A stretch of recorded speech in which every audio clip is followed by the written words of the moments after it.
Welcome back, everybody. Justin here from Journey Engine Inc. Today I'm joined by Rachel Jordan. She's the head of marketing for TeachFX, which is an edtech company that uses voice AI technology to empower educators with the tools they need to do their job better. Today we're going to talk about how to build a startup marketing department from the ground up. I'm excited. Let's dig in. Welcome. Thanks so much for joining us. It's great to see you again. Hi, Justin. Yeah, thanks for having me here. Definitely. So why don't we start by talking a little bit about your background and how you, where you're at today and how you got there? Sure. I have a pretty non-traditional background. I think a little an unconventional path. I went to Berklee College of Music and had never considered doing anything other than music until after I finished school.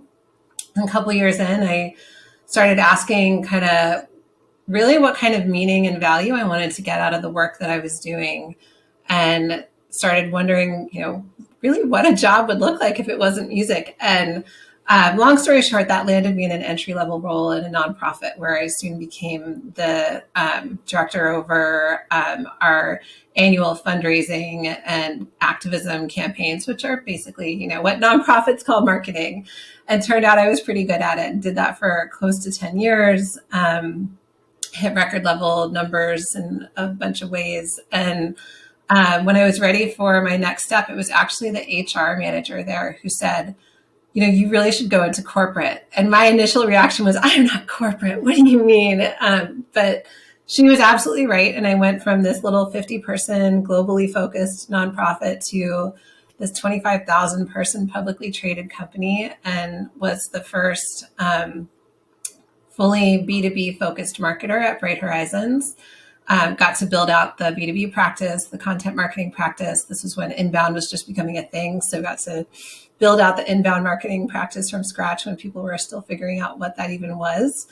And was there for several years before I actually did Seth Godin's Alt MBA. I was in the 5th cohort of people to do that, and had this now or never moment that I could stay in the safety of corporate life, or I could take the leap out and see what I was really made of as a marketer. So did what everyone I knew said was crazy and became a solo consultant.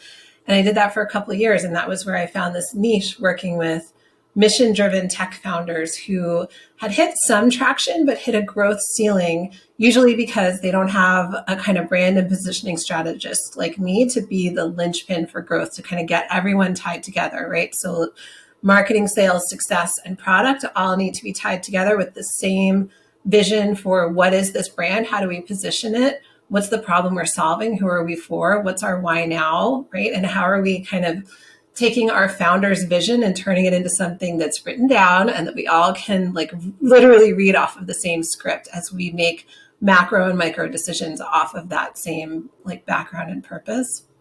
So I went in and pitched a startup that was a local edtech startup, and they said, this is great, but can you also come be our CMO and keep running our marketing practice? That's how I landed in the world of edtech, and now I'm in my next edtech startup. I also mentor edtech founders through Start Ed and a couple other places. Definitely. Wow. So that sounds like a really interesting background, starting in the nonprofit sector, moving into a more corporate role, and then moving into some consulting roles as well as earlier stage startups.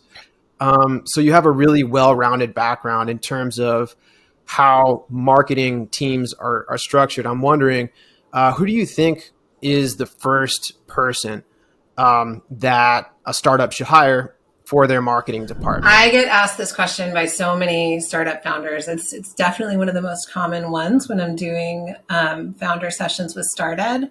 And the first answer is often one that founders don't like, which is you have to be your own marketer first, just like you have to be your own salesperson first. You can't just hand it off from the get-go, because you have to understand what resonates, what doesn't, and what you're looking for out of your brand voice and your marketing before you pass it off to someone. And then I think the first person a startup should hire is someone who has the right mix of that high level strategy and the ability and willingness to get deep in the weeds. It's not everyone who has, this level of experience and can really be kind of big vision, big picture strategic, and also be willing to jump into HubSpot and, spend an hour a week getting those social posts out and doing all the other stuff that needs to get done to, get a marketing function off the ground. But I think you need someone who can partner with the founder and be all of that at the beginning before they start then expanding their team. When I joined TeachFX, I was the first marketing hire. No freelancers, no interns, no agencies. It was just me. And it was amazing that the team had been doing what they were doing, kind of all of them a little bit off the sides of their desks. And then when they hit enough kind of traction, they knew it was time to bring in someone who could build a practice. And like I said, for the first year, it was just me. And then from there, I added a marketing ops person who changed everything, right? Because all of a sudden, so much of that like really time consuming stuff was not on my plate anymore and really freed me up to be much more strategic and creative. And the other person I hired was an educator who's also amazing creative. So he can own our multimedia storytelling and our social media and all this kind of stuff that, first of all, I can pretend to be able to do, but I'm not a designer and I'm not a video editor. And so again, like shifting all that stuff to someone else really helped us move forward. But those things would not have made sense if I hadn't been hired first. Like having a founder who's not a marketer, right, suddenly try to go hire those people first. They wouldn't know what they're looking for, how to measure them, how to manage them, how to mentor them. So I think you start with someone who has that right mix and then you expand from there. Sure. So it sounds like your perspective is you should first hire someone who has the technical chops, but also is able to think big picture. Yeah, can be very strategic, knows how to, you build a marketing strategy, you build a growth strategy. They're not just going to come in and be focused on vanity metrics. They're building something that's going to scale and make a difference in measurable financial ways. Definitely. Is there anything else you would look for in terms of picking head of marketing? Like what are the components you look at? How important is, like, for example, traditional higher education for you, or education in marketing, for example? Well, obviously, I don't have a traditional marketing education background. And I've written about this a little bit, that absolutely no shade to people who decide to get a marketing degree. That's amazing. And I don't know what that's like. I think that it's fascinating to think about like what you might study in a marketing course today and how much of that would be applicable in a year, 2 years, 5 years, 10 years. I think the things that are most kind of constant about marketing are how we decide, what motivates us as humans, how we think, and what we respond to. So I don't know, one of the smartest marketers on the planet I know started out as a psychological researcher. And that's what I often tell people. If you think you want to go to school for marketing, maybe think about going to school for psychology instead, because it's all very similar. And all this stuff that like the tactics and even the strategic stuff about marketing are things that you can learn on the job, from, how to use HubSpot to like how to figure out your channel strategy for a, fledgling startup. It all comes from experience much more than theory. Definitely. So in your perspective, you can learn all the technical stuff on the job, and that's really the best place to learn it. Yeah. And when it comes to picking a leader, you would probably rather hire someone with leadership skills, someone who understands psychology and understands the consumer. Yeah. As well. I mean, I think it also really depends on the brand. You pick a marketing leader who fits the brand. And, it's one of the things that I've learned over and over again is that in this role in particular, you have to be able to really embody the brand. And that can't be something that you're just play acting. It has to be real and true to who you are as a person and a professional, because you really are serving as and building the voice of that brand. So absolutely, there are like super traditional corporate B2B brands that they need to go out and find that very traditional MBA who's done this exact same thing 5 times before and is going to do it here. I'm leading marketing in an ed tech, right? There's a lot of conversation about whether, how is it okay to hire non-educators in ed tech? My take on that is, like, great marketers don't have to have done the thing that they're marketing, right? You learn your audience. When I went from nonprofit to enterprise. I was marketing to chief HR officers, and before I had ever met one, because I was new to the whole enterprise space, but I quickly learned the world of HR leaders. I learned the world of chief learning officers and learning and development in corporate and how that intersected with what we were doing. I learned about early childhood education and family care supports and all this stuff, and was able to be that voice in a way that made sense and was trusted and real for both our external audiences and the internal cohorts I needed to move in the same direction. So I think it's much more about who are you than it is maybe necessarily what we used to think about with what you bring to the table. Definitely. And so I've noticed a lot of the same in my work. We work with a lot of early stage ed tech companies. And we found that, especially when there's just a founder with no real marketing department yet, it tends to be a really difficult exercise for them to find good marketing people. Often they'll come to us and as an agency, a marketing agency, and ask us who they should hire and kind of try to get our consulting on the process there. Why do you think it's so difficult for startup founders to find good marketers? It's really challenging for founders to know how to structure an interview process to feel confident that they're picking the right person. Some founders enter into the conversation really worried that a marketer's job is to market.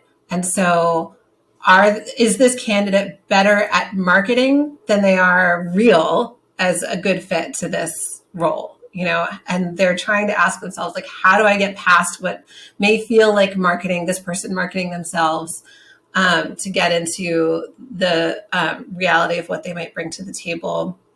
They might focus more on that kind of stuff than what will it feel like to work with this person, which is so important. They might try to get around that by, designing homework assignments that just don't necessarily give you a sense of what this person can do. And I think sometimes it's that they're just not clear enough about the problem that they're trying to solve.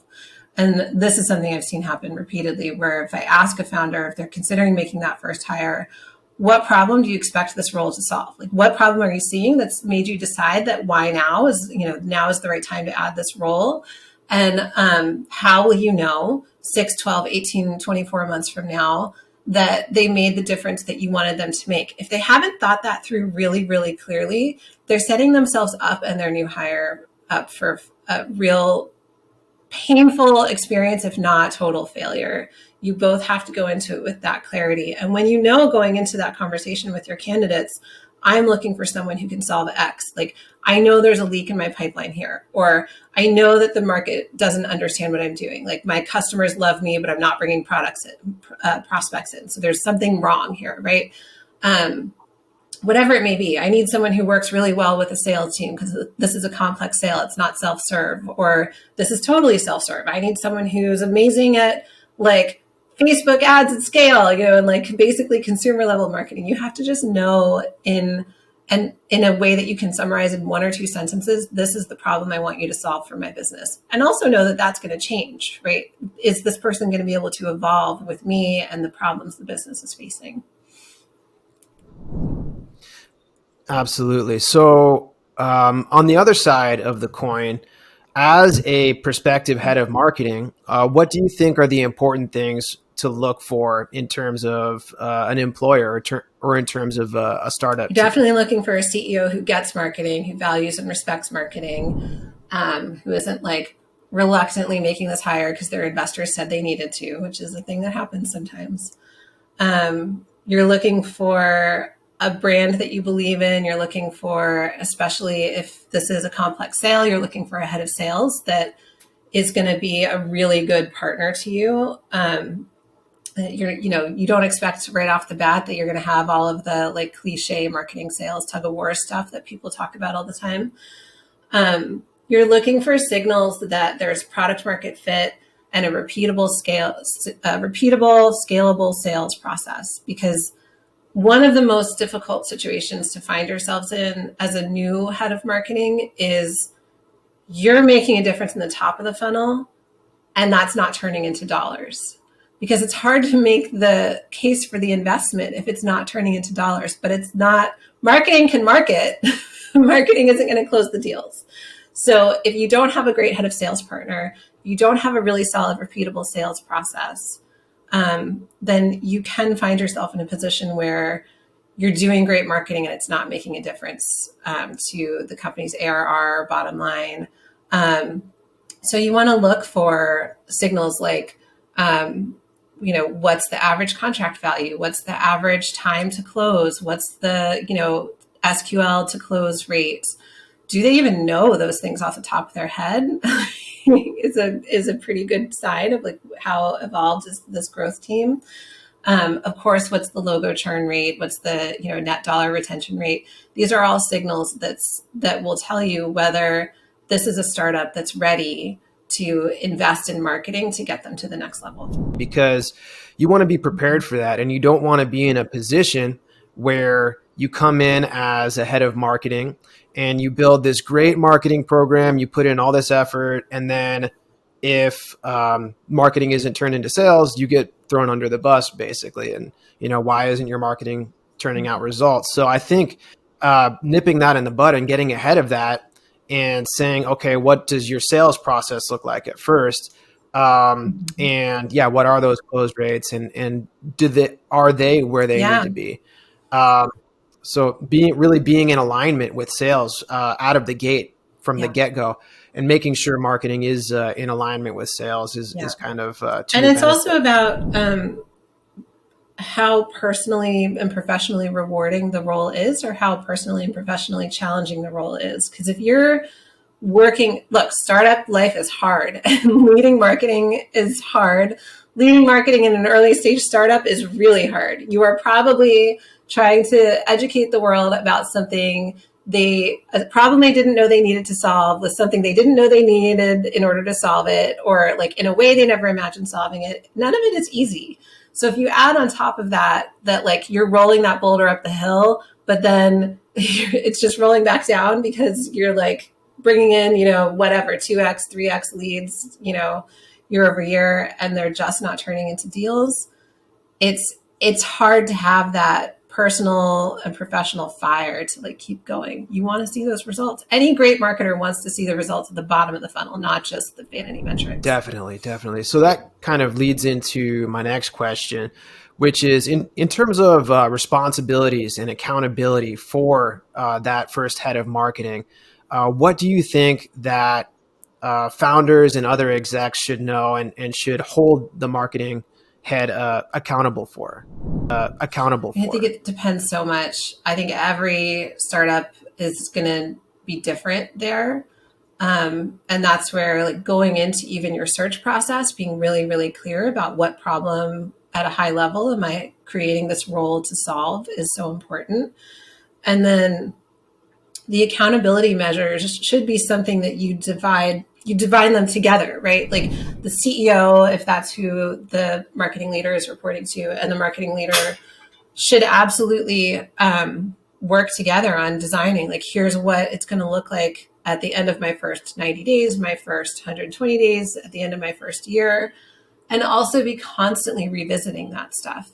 Because if you're doing your job right, the conditions in a startup are changing constantly. So yes, you should absolutely have OKRs for a company. You should have a North Star metric for a company. But as a marketing leader, you also have leading indicators that you're digging into. So when you're going into those conversations with your CEO about what progress you're making, you're able to be very both qualitative and quantitative on the progress you're making to help the whole company grow.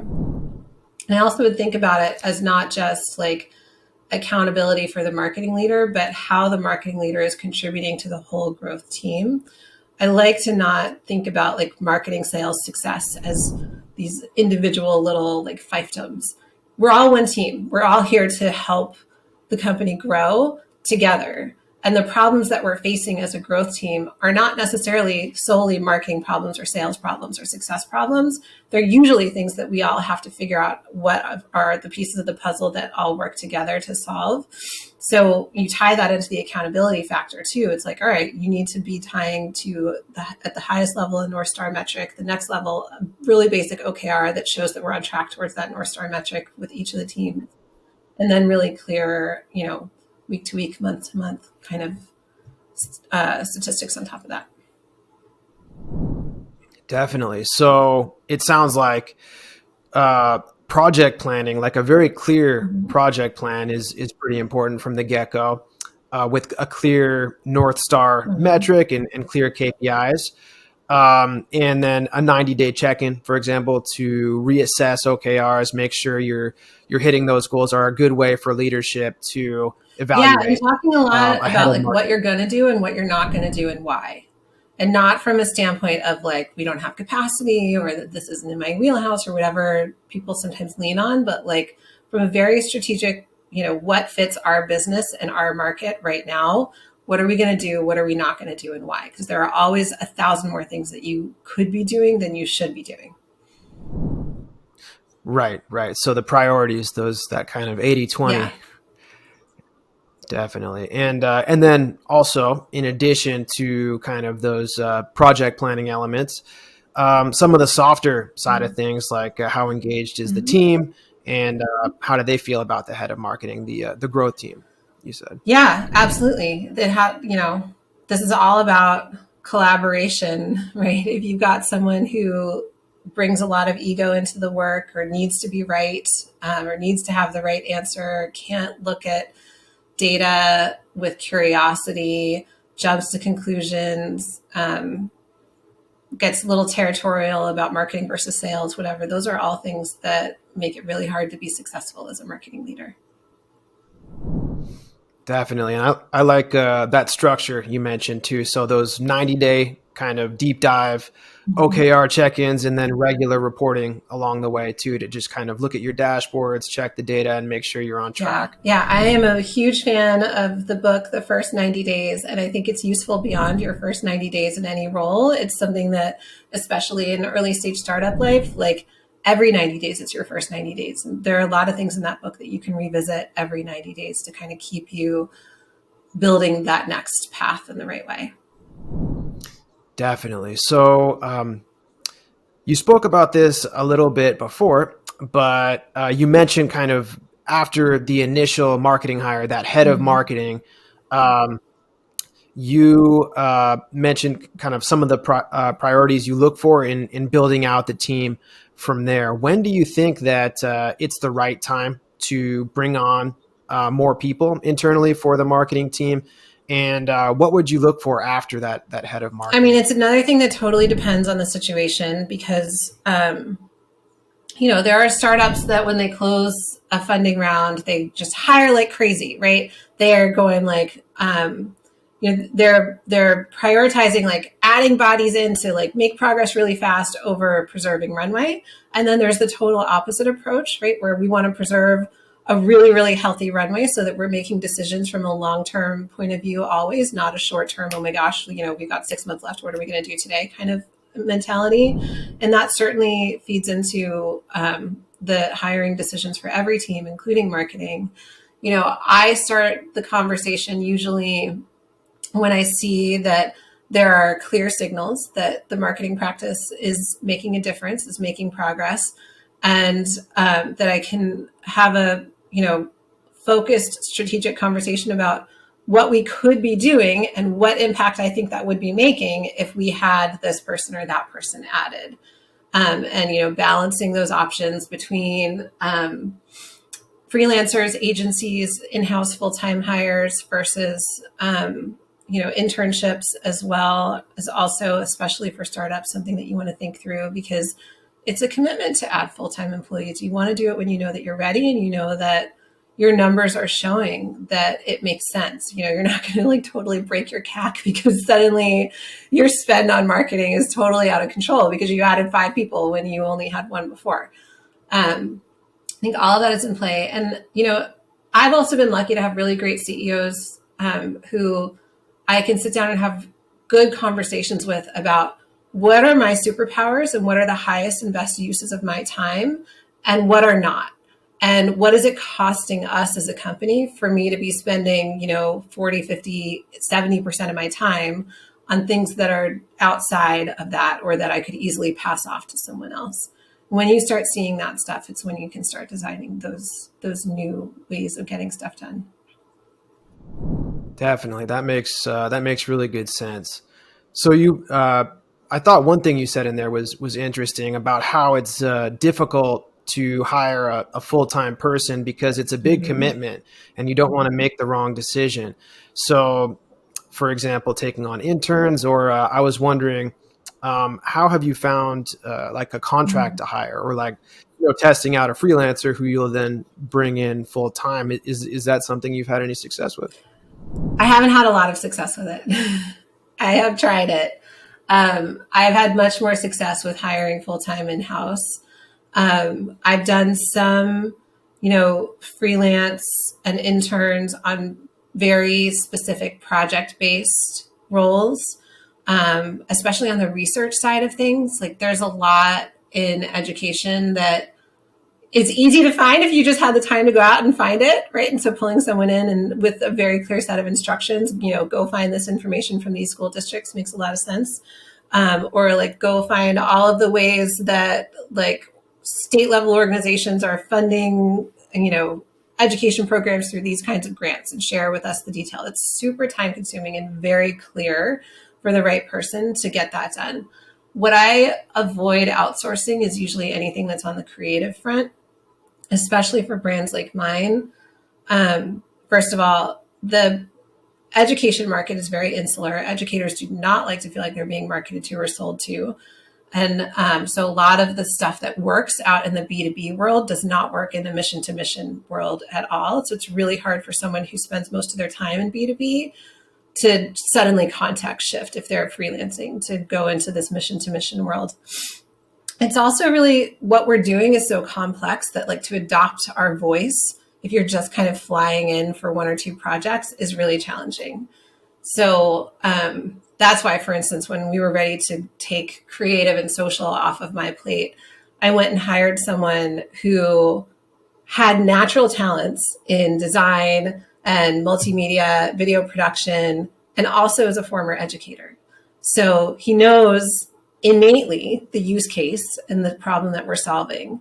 And he also has all these raw talents. He hadn't been on a marketing team before, but that's fine. Like there's a lot of stuff we can teach. At Bright Horizons, we always said hire for heart and train for skill. And I think that's very true when it comes to hiring full-time employees in an early startup. You're often just looking for like, do they understand and care about what we're doing? Do they have the innate skills and interests I need so that they can grow into the role here? And then are there simple, very discrete projects that I can take off their plates for hourly helper interns? Definitely. So it sounds like your perspective is when you are bringing on a full time fixture, it's really beneficial to have them there and kind of grow them from the Yeah. inside out and have that full commitment. Do you feel the same way about, like, for example, a fractional CMO role? Like, do you think that's the same I story? don't think that's the same story for a couple of reasons. You know, last I looked, the average tenure of a marketing leader anywhere is still about 3 years. And there are a lot of reasons for that. And I think sometimes you really do need someone who can just come in and be the CEO's partner on a shorter term basis, whether it's 6 months, a year, 2 years, and just kind of identify the needs and create a roadmap to fill them while not necessarily being the one doing it. I think that the idea of a fractional CMO role is very different from trying to outsource piecemeal all the pieces of actually executing a marketing strategy. Definitely. So it sounds like maybe some of those one-off tasks would be better suited to like an agency relationship, someone who knows the process and has it down. Is that fair to say? Definitely, definitely. So As an agency guy myself, Mm-hmm. what I've found is that, for example, when a founder comes to the agency and they want to outsource to us, really cool. It's great to work with them. It's obviously they have the most knowledge about the product and about the business, but and they're kind of passionate to work with us, and while their intentions are in the right place, they usually just don't have the time, and it doesn't really Yeah. work out from a logistics perspective. So, what we usually say is you need to have a head of Mm-hmm. marketing in place before you hire an agency or outsource to an agency. Um, and sometimes when we're in that same situation, they want to hire, for example, a coordinator or a channel Mm-hmm. manager, like, for example, a content person or a paid media person, and have them manage us directly. And that doesn't really work out either, because you really need someone with the holistic view, the big picture thinking, and that type of strategic direction. Would you agree? Is there anything else that you would say is important to a startup that's looking to or considering, working with agents? Yeah, I think those are really good points. I've definitely seen founders think that they can either out on skip out on having an in-house marketing leader, delay having an in-house marketing leader, or replace an in-house marketing function with an agency. And um, it does not generally go well for anyone involved, right? Because you need that in-house marketing strategist who is the direct partner to the CEO, who is totally invested in the company itself, who knows the brand and the value proposition and the product and the market inside and out, and then can be that partner to the agency to let the agency do what they do best, which is not working in-house with your CEO and your sales leader and everyone else. um, I think one of the things that people often underestimate or skip over in the role of a marketing leader is how much of it is about collaborating with those other leaders on the team and the rest of the company. And you can't just replace that with an agency either. And then I think being really, really clear up front about why, just like if you're hiring a marketing leader, why you're hiring an agency, what you expect from them. Um, I love that. Like I've seen some agencies do in their contract what you expect from us and what we expect from you. And I think that's totally fair, and make sure that everyone has as good an experience as possible. Trying to think of other good things I've seen done. I think the other, like the flip side is, yes, it's a challenge if a CEO tries to bring in an agency when they don't have an in-house marketing expert to be the conduit. But the flip side of that is if the agency is trying to work through a marketing leader and the CEO is not involved at all. You will eventually get to a Mhm. point where you got really far down the path with something and it's going to never see the light of day because you did not bring your CEO in early enough. Yeah, we've talked about a lot. Any closing thoughts on hiring for startups or building a marketing department for startups? Any kind of like key piece of advice or like most important thing Yeah. to close with? Um, I think how we do marketing and how we hire for marketing is going to be changing so incredibly rapidly and increasingly rapidly over the coming months and years. And like anything I said today might not be useful in 6 months. But it's just something that we all, especially in leadership roles, have to be really aware of. That let's say, pretty soon, HubSpot, dashboarding, for instance, is not going to work the way we always have understood it. My marketing ops person is not going to need to spend a considerable portion of her time on building out reports because it's all going to be natural language processing, right? Ask HubSpot a question and it will give you the answer. And as we move more and more into that world, how we structure a marketing team and what marketing teams do and what they spend their time on will change. I don't expect that to change that much in creative production, and I hope it doesn't. I know there are people who are super into various AI tools for copy generation. I'm not a fan for a couple of reasons. I think that writing as a process of thinking is super, super important. And as the marketing leader and the brand leader, writing is how you iterate, how you understand and think about the brand and the people you're talking to. And if you skip that out, you're really cutting off how you evolve this brand in a proactive way that's not just spitting out what everyone else is saying, because that's what AI is trained on. And the same is true for your team. You have to train them to produce really great creative on their own. And if they don't know how to produce really great creative on their own, they don't know how to gauge whether whatever they got spit out of, any number of tools I don't need to name is any good until they send it to you.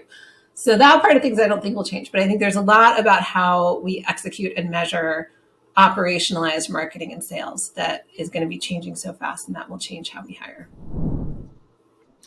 Definitely. I would 100% agree with you there. I think that certainly things are moving faster than they ever have in terms of the tech. It's not going to be the same place it is today. Like as soon as you put your finger on it, the needle is going to move. But there are certain concepts that are always going to stay the same.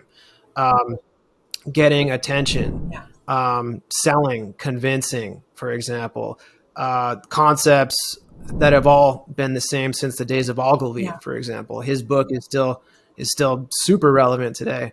So I think hiring for those kind of that broader knowledge and that kind of philosophical alignment. And then everything else can kind of be learned on the job. That's my perspective. I totally agree. Humans are empathetic, story-driven creatures, and that part will never change. You hire for that kind of stuff. Definitely. All right, Rachel, this has been awesome. Thanks so much. That's all the questions I have, but this has been really great. And looking forward to staying in touch and keep fighting the good fight. Sounds great. Thank you so much. I'll give a quick plug to my current startup, TeachFX, for those who want to learn more about what I'm doing and building. We are using AI not to replace anyone. We use AI to help humans do what only humans can do better.